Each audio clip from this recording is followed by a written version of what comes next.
bird watching. Looking so sincerely, her eyes bulged like a cartoon character clutching binoculars. Get the bird, even if it kills him.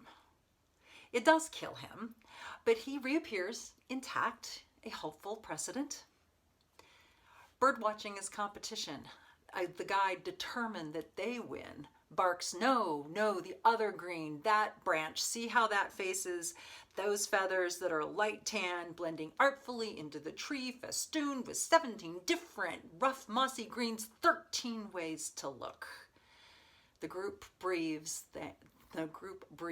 thanks. A bright flash of color trailing expectations rises into the canopy. They all point on that very farthest, barely perceptible, but for the professional, this cartoon character folds the binoculars. Useless. Don't even work right. This is worse than 5 o'clock on 80 or 101. Worse than school crossings at 3:12 p.m. Worse than Friday performance reviews at 4:45. Worst afternoon ever. She is obsessed by how little she cares. We were in Costa Rica, and there is a competition.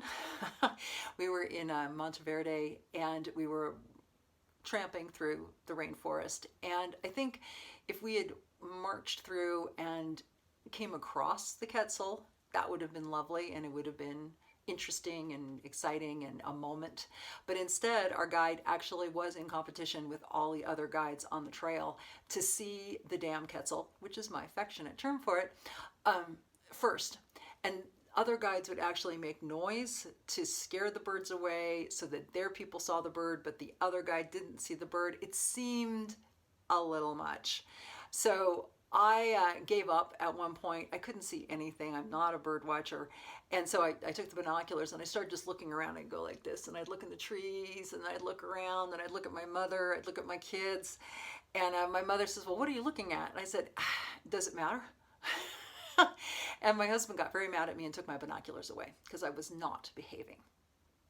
So sometimes you find a fabulous hobby while you travel, and sometimes you find out you don't care.